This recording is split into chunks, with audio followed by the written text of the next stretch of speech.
صباح الفل عليكم وصباح صنع في مصر.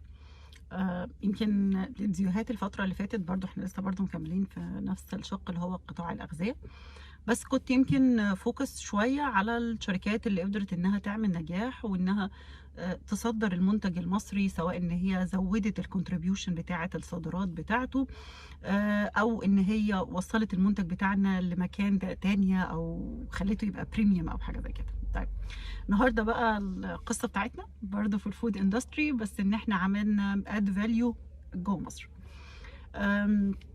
الساندوتشات اللي احنا بناكلها من بره او اللي احنا بنجيبها لما نطلق عليها يعني الفاست فود، سواء كانت فراخ او لحمه، بنلاقي فيها كده شويه حاجات. ايه هي؟ اول حاجه ان في الكوتنج اللي هي الطبقه بتاعه البقسماط اللي عليها.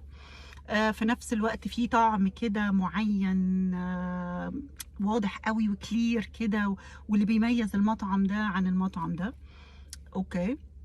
في نفس الوقت الجبنة السايحة اللي بتعمل ايه، صوص الديناميت، توابل الشرق الأقصى، شوية حاجات كده طعمها حلو وجميل، وكمان بتميز مطعم عن مطعم عن مطعم. طيب النجاح ده بينسب لتحالف حلو وجميل كده. هذا التحالف هو مجموعة شركات مع بعض، وقدرت ان هي تعمل الاد فاليو دي، سواء في مرحله الكودينج او الكوتينج، الفود كوتينج، او في مرحله الانجريدينتس نفسها بتاعه الطعم بتاع الحاجه. بس ده عشان يحصل احنا لازم يبقى عندنا جوه الشركه internally الار ان دي بتاعي. وكلمه الار ان دي هنا كلمه كبيره جدا، ريسيرش ديفلوبمنت، وبتبقى كمان بالبرودكت او بالفاميلي برودكت. يعني الفود كوتنج او البقسماط ده ليه ار ان دي لوحده، الحته بتاعه الطعم والفليفر والانجريدينتس ليها ار ان دي لوحدها. عايز الحاجه ان هي تبقى باودر واستخدمها، زي مثلا زي الايج باودر. يعني لما بنمسك كلنا كده الكيكات الجاهزه اللي بنجيبها ونحط عليها بس كده مجرد لبن وزيت او ميه، فدي فيها جوه ايج باودر، برضو ليها الار ان دي بتاعتها.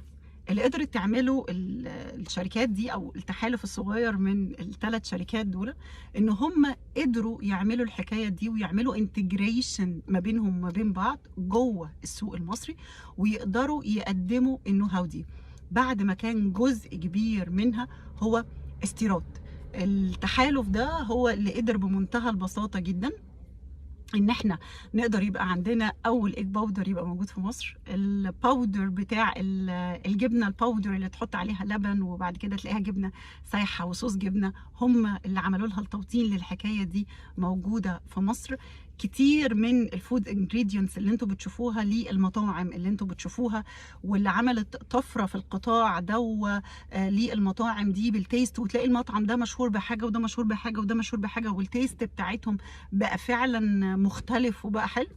الفضل هنا يرجع لهذا التحالف الصغير المصري اللي قدر ان هو يزود النو هاو دي هنا في مصر.